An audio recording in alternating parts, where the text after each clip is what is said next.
সুপ্রিয় শিক্ষার্থীবৃন্দ, আপনারা যারা আগামী 25/4/2025 খ্রিস্টাব্দ তারিখে ভূমি রেকর্ড ও জরিপ অধিদপ্তরের নিয়োগ পরীক্ষায় অংশগ্রহণ করবেন, আপনাদের প্রস্তুতির অংশ হিসাবে আমার এই চ্যানেলের পক্ষ থেকে যে ম্যাথমেটিক্সের রেগুলার ক্লাসগুলো চলছিল তারই ধারাবাহিকতায় আজকে আমরা পঞ্চম লেকচারে চলে এসেছি। গত 4টি লেকচারে মূলত আমরা জ্যামিতির যে বিষয়গুলো, যে ইম্পর্টেন্স ম্যাথগুলো, এই ম্যাথগুলো শুধু আমরা দেখেছি।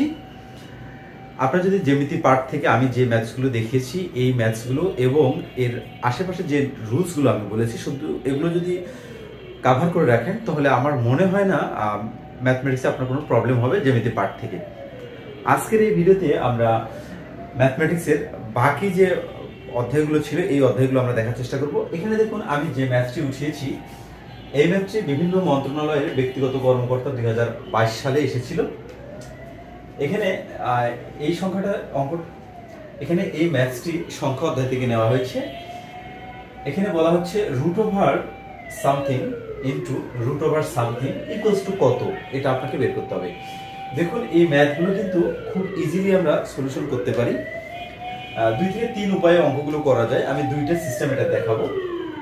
প্রথমত, এই পার্টটার অর্থ কি দেখুন, 0.01 এই পার্টের অর্থ কি, যে এই পার্টটাকে 0.01 কে রুট ওভার করতে হবে।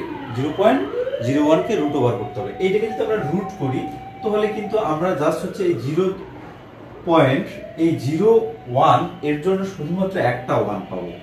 ওকে, এবং এর সঙ্গে গুণন অবস্থায় রয়েছে কত, 0.0001 এরকম আছে।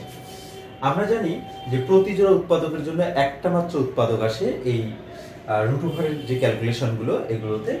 তো সিমিলার ক্যাটাগরিতে আমাদের এখানে এটাকে যদি আমরা রুট করি তাহলে এই এক জোড়া শূন্যের জন্য আমরা একটা শূন্য পাবো। এই এক জোড়ার জন্য আমরা একটা শূন্য নিলাম। এবারে এইটার বর্গমূল যদি করি সিমিলার ক্যাটাগরিতে 0.01 এর মতো, তাহলে এখানে অনলি 1 আসবে। ওকে, অ্যান্সার মূলত এইটা আমরা গুণ করে দিলে যা পাবো সেটা হচ্ছে অ্যান্সার। দেখুন, এখানে এই পজিশনে আসার পর আপনি শুধু সার্থক অঙ্কগুলো গ্রহণ করবেন। 1 আর 1 হচ্ছে সার্থক অঙ্ক, 1 থেকে 9 পর্যন্ত এগুলো হচ্ছে সার্থক অঙ্ক। 0 যেটা আছে এটা হচ্ছে অভাবদাপক অঙ্ক। তো আমাদের কাজ হচ্ছে সার্থক অঙ্কগুলো গ্রহণ করব। এই 1 আর 1 গুণন করলে আমরা কিন্তু এখানে 1ই পাবো। ওকে, এখন আমাদের দেখতে হবে যে এখানে কত ঘর পর দশমিক ছিল। এখানে দেখুন কত ঘর পর, 1 ঘর, এখানে 1 ঘর, 2 ঘর, এইখানে 1 ঘর, তারপরে 3 ঘর পর দশমিক, তাহলে 1 ঘর, 2 ঘর, 3 ঘর পর দশমিক, এইখানে দশমিক, এইখানে একটা আমরা শূন্য দিয়ে রাখলাম। তার মানে অ্যান্সার কিন্তু হচ্ছে আমাদের এটা 0.001। তার মানে অ্যান্সার হচ্ছে এই যে মিস্টার। যদি এই ম্যাথসটাই আমি একটু অন্যভাবে টেকনিক্যালি করি, সেটা হচ্ছে 0.01 আছে। এবার যদি আমি দশমিকটাকে উজ্জ্ব করে দিই, অর্থাৎ দশমিকটাকে আমি উঠাই দিলাম, দশমিকটাকে উঠাই দিলে আমি এখানে বলবো 1.1 বাই এই দশমিকের জন্য একটা 1 এবং 2টা শূন্য। ওকে, এখানে রুট ওভার থাকবে ইনটু, আবার যদি আমি এখানে যে পার্টটা রয়েছে এইটার দশমিক যদি উঠাই দিই আমি, ইনটু 0.001 এরকম আছে। তাহলে আমি এখানে একটা 1 দশমিকটা তুলে দিলে এখানে একটা 1 পাবো এবং কয়টা শূন্য পাবো, 1 2 3 4টা শূন্য, 1 2 3 4টা শূন্য পাবো। ওকে, অর্থাৎ দশমিকের জন্য একটা 1, বাকি এখানে আছে হচ্ছে আমাদের 4টা সংখ্যা আছে, এই জন্য একটা ডানে 4টা শূন্য বসবে। ওকে, তাহলে আমরা যদি এই 100 এর উপরে রুট করি, 1 এর উপর রুট করলে 1ই হয়, 100 রুট করলে 10 হয়, ইনটু এখানে যদি আমরা এই 10,000 এর উপরে রুট করি তাহলে আমরা এখানে পাবো 100 পাবো। এখন আমরা এখানে 1 বাই 10 দ্বারা যদি 100 কে গুণ করি তাহলে 100 আর এখানে একটা শূন্য বাড়বে, মানে 1000। তাহলে 1 কে যদি 1000 দ্বারা ভাগ করি সেক্ষেত্রে আমরা পাচ্ছি কত, 1 ভাগ হচ্ছে 1000। যদি আমরা ভাগ করি তাহলে এখানে দশমিকটা আপাতত এখানে আছে, তাহলে এই সংখ্যাটা 1 কে যদি 1000 দ্বারা ভাগ করি আমরা, সেক্ষেত্রে উপরের সংখ্যাটা কি হয়ে যাবে, ছোট হবে। আরো কত ঘর, এখানে 3টে শূন্য আছে, 0.001 হবে। এটা হচ্ছে আমাদের অ্যান্সার। তাহলে প্রথম মেথডটাতে 0.001 উত্তর এবং সেকেন্ড যে মেথডটা 0.001 এটা হচ্ছে অ্যান্সার। কোন স্থানে যতজন লোক ছিল প্রত্যেকে তত 5 টাকা করে চাঁদা দেওয়ায় মোট 4500 টাকা চাঁদা আদায় হলো। ওই স্থানে লোক সংখ্যা কত ছিল? এই কোশ্চেনটি দেখুন বিআরইবিতে 2023 সালে এসেছিল। সুতরাং এই কোশ্চেনটি কিন্তু বা এই ধাঁচের বা এই ধরনের কোশ্চেনগুলো কিন্তু আপনাদের জন্য খুব বেশি ইম্পর্টেন্ট। তাহলে আমাদের লোক সংখ্যা কত ছিল সেটা বের করতে হবে। কোন স্থানে যতজন লোক ছিল, লোক যতজনই থাক প্রত্যেকে তত 5 টাকা করে চাঁদা দেয়ায় মোট 4500 টাকা চাঁদা আদায় হলো। তো কতজন লোক ছিল সেটা কথা বলা হয় না এবং সেটা আপনাকে বের করতে হবে। তাহলে ধরে নিচ্ছি লোক ছিল এক্স জন। এখানে বলছে প্রত্যেকে তত 5 টাকা, তত 5 টাকা। লোক সংখ্যা কতজন? এক্স জন। লোক সংখ্যা ধরে নিচ্ছি এটা লোক সংখ্যা এক্স জন। প্রত্যেকে একজনে তত 5 টাকা। লোক সংখ্যা তো হচ্ছে একজন, তাহলে তত 5 তার মানে হচ্ছে 5x। তার মানে হচ্ছে একজনে চাঁদা দেবে হচ্ছে 5x এবং একজনে যদি চাঁদা দেয় হচ্ছে 5x টাকা, লোক কতজন আছে? লোক আছে হচ্ছে x জন। তাহলে একজনে দেবে তাহলে বেশি, x ইনটু 5x ক্যালকুলেশন করলে 5x²। তার মানে একজন লোক যদি চাঁদা দেয় তাহলে এত টাকা উঠবে, কিন্তু প্রশ্নে বলা হচ্ছে টোটাল 4500 টাকা উঠবে। তাহলে শর্ত মতে এইটা সমান সমান এই 4500। এখন এইখান থেকে আপনাদের x এর ভ্যালুটা বের করলেই কাজ শেষ। তাহলে x² = 4500 ভাগ 5, 5 নং 45 অর্থাৎ হচ্ছে 900। তাহলে x √900। 900 কে যদি আপনি রুট করেন, দুইটা শূন্যের জন্য একটা শূন্য আর 9 এর জন্য হচ্ছে একটা 3, তাহলে 3 0 30। তাহলে x এর মান হচ্ছে 30। তার মানে এই লোক সংখ্যা হচ্ছে 30 জন। প্রশ্নে বলেছে ওই স্থানে লোক সংখ্যা কত ছিল, তাহলে উত্তর হবে 30, অর্থাৎ মিস্টার খ হচ্ছে এখানকার অ্যানসার।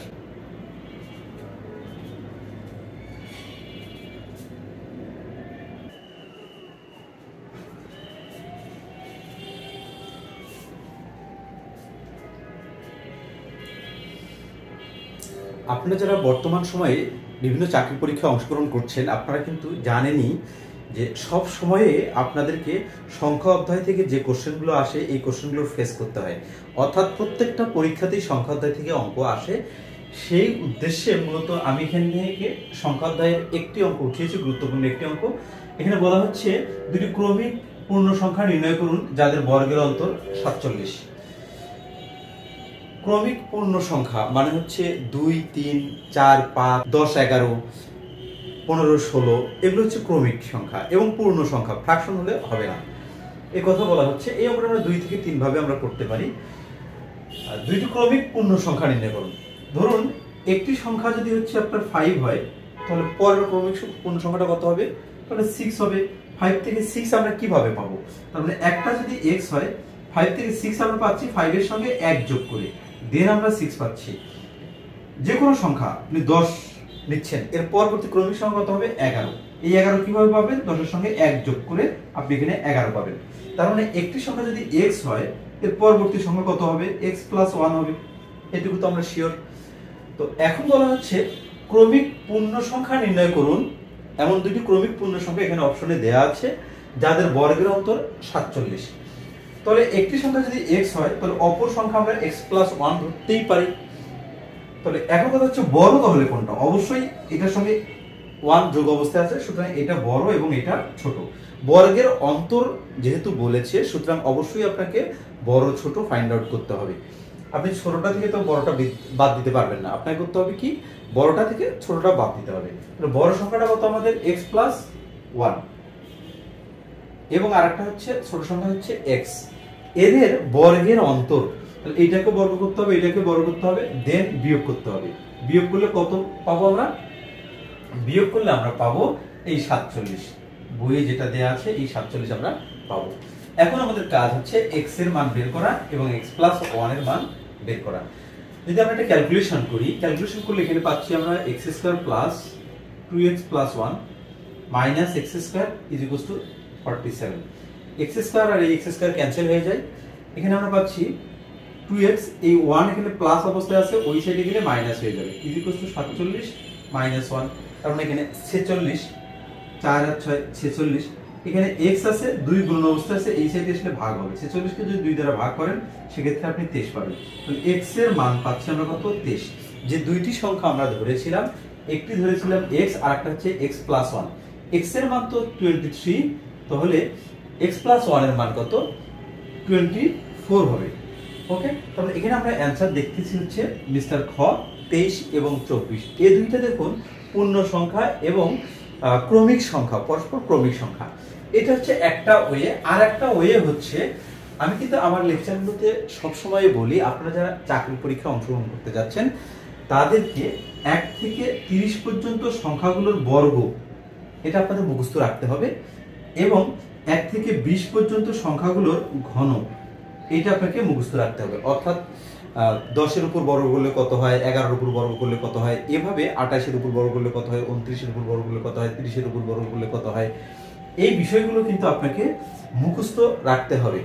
এবং 1 থেকে 20 পর্যন্ত সংখ্যাগুলোর ঘন, যেমন 18 এর উপরে ঘন করলে কত হবে, 19 এর উপরে ঘন করলে কত হবে, 20 এর উপরে ঘন করলে কত হবে, এই বিষয়গুলো কিন্তু আপনাকে মুখস্থ রাখতে হবে। যদি আপনি এটা মুখস্থ রাখতে পারেন তাহলে এই প্রশ্নটা কিন্তু খুবই সহজ মনে হবে, আপনাকে কোনো সিস্টেমে যেতে হবে না।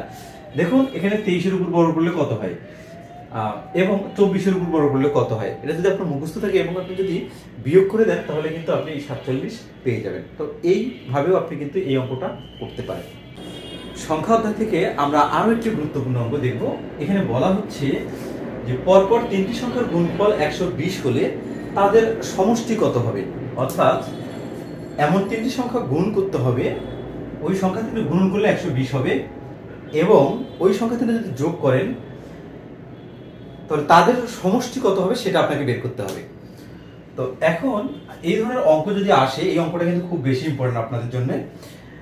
এই ধরনের অঙ্কগুলো ফার্স্টে আপনি করবেন কি, 120 আপনি লিখবেন, লেখার পর এর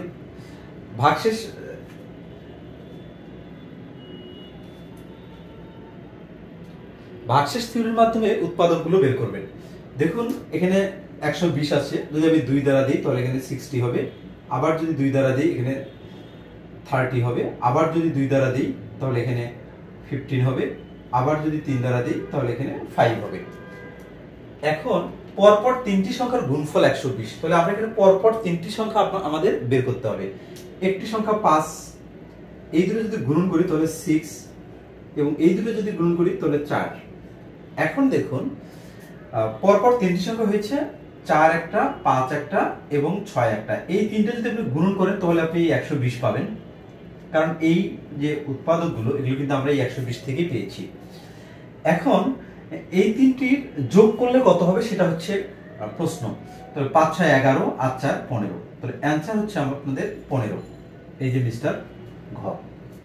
এখানে আমরা ফ্র্যাকশন থেকে একটা গুরুত্বপূর্ণ ম্যাথ দেখব। এখানে বলা হচ্ছে প্রশ্নবোধক স্থানে কোনটি বসবে। দেখুন এই ধরনের ম্যাথসই কিন্তু 35তম বিসিএসে একটা এসেছিল। এই ম্যাথসগুলো আসলে এখানে এই ম্যাথটা হয়তো ইজি মনে হচ্ছে, বাট এই শূন্য স্থানের যে ম্যাথগুলো থাকে এগুলো কিন্তু অনেকটা কমপ্লেক্সও হয়। তো আমরা এই ম্যাথটা দেখার চেষ্টা করব। এই যে হট চিহ্ন রয়েছে এইখানে কি বসবে, এইটা সলিউশন করার জন্য আমরা ফ্র্যাকশনটা এখানে লেখার চেষ্টা করব। 5/9 ইজ ইকুয়ালস টু 55/, এখানে কত বসবে সেটা আমরা বের করব। তো আমরা এটা x ধরে নিচ্ছি, তাহলে আমরা r গুণ করে দিচ্ছি, r গুণ করে দিলে 5x, অর্থাৎ এইটা এটা গুণ করে দিব, 5x ইজ ইকুয়ালস টু এই দুটো গুণ হবে 55 × 9। এটা এই অবস্থায় রাখবেন, কারণ হচ্ছে এখানে 5 গুণ অবস্থায় আছে, ওই সাইডে গেলে ভাগ হয়ে গেলে কোনোভাবে কেটে যেতে পারে। 55 × 9 বাই হচ্ছে এখানে 5 হবে, 5 দ্বারা যদি 55 কে কাটি এখানে 11 হবে, 11 দ্বারা যদি 9 কে গুণ করে 9 11 99, তার মানে x এর ভ্যালু হচ্ছে আমাদের 99, তার মানে এখানে হবে 99। তো এখানে অপশনে মিস্টার ঘ হচ্ছে এখানকার অ্যান্সার। ভগ্নাংশ থেকে আরো একটি ম্যাথ আমরা দেখার চেষ্টা করব। এখানে বলা হচ্ছে নিচের ভগ্নাংশগুলোর মধ্যে কোনটি বৃহত্তর। দেখুন এই প্রশ্নটা কিন্তু অন্যভাবেও করতে পারে যে কোনটি ক্ষুদ্রতর। সুতরাং এখানে দুই ধরনের কোশ্চেন হতে পারে, নিচের ভগ্নাংশগুলোর মধ্যে কোনটি বৃহত্তর বা কোনটি ক্ষুদ্রতর। আমাদের এই প্রশ্নে বলা হচ্ছে কোনটি বৃহত্তর। তো আমি এখানে একটা সিস্টেম আপনাদেরকে দেখানোর চেষ্টা করব। এই সিস্টেমটা আপনি মনে রাখলে ছোট বড় সবকিছু আপনি বের করতে পারবেন। প্রথমে ক এবং খ দুইটা ভগ্নাংশের মধ্যে কম্পেয়ার করবেন। প্রথম ভগ্নাংশটা লিখবেন 3/4 এবং পরের দ্বিতীয় ভগ্নাংশটা লিখবেন 5/6। ওকে, লেখার পরে আপনার কাজ হচ্ছে এইটা দ্বারা একে গুণন করবেন। আপনি গুণ করে 3 6 18 আপনি এখানে লিখবেন। এইটা দ্বারা গুণ করে ঠিক এটা নিচে লিখতে হবে আপনাকে, এটা মাথায় রাখতে হবে। এবং এইটা দ্বারা যদি আপনি গুণন করেন, গুণ করলে যেটা হবে সেটা আপনার এর নিচে লিখতে হবে। এটা কিন্তু গুরুত্বপূর্ণ টপিকস। তাহলে 3 6 18 4 5 20। প্রশ্ন বলছে কোনটি বৃহত্তম। তাহলে এই দুইটা সংখ্যার মধ্যে কোনটি বড়, 18 বড় নাকি 20 বড়? যেহেতু 20 বড়, সুতরাং এইটার চেয়ে এই ভগ্নাংশটা বড়। ওকে, তাহলে এই দুইটার মধ্যে আমাদের এটা বড়। এবার এইটা আর এটার মধ্যে কম্পেয়ার করব। 5/6 আর হচ্ছে 7/9। আবার সিমিলার ক্যাটাগরিতে আমাদের কাজ হচ্ছে এই দুটো মাল্টিপ্লাই করব। 5 9 45, এই দুটো গুণন করে, অর্থাৎ এইটা গুণন করে এর নিচে লিখব। আবার 6 7 42। তাহলে আমাদের এই 45 আর 42 এর মধ্যে কোনটি বড়? অবশ্যই 45 বড়, সুতরাং এই ফ্র্যাকশনটাই বড়। এইটার চেয়েও এই ফ্র্যাকশনটা বড়। তাহলে আমরা এখানে পাচ্ছি 5/6। তাহলে এই ফ্র্যাকশনটা এটার চেয়েও বড় পেলাম, এটার চেয়েও বড় পেলাম। এখন এইটার সঙ্গে আমরা কম্পেয়ার করব। 11/18, 11/18।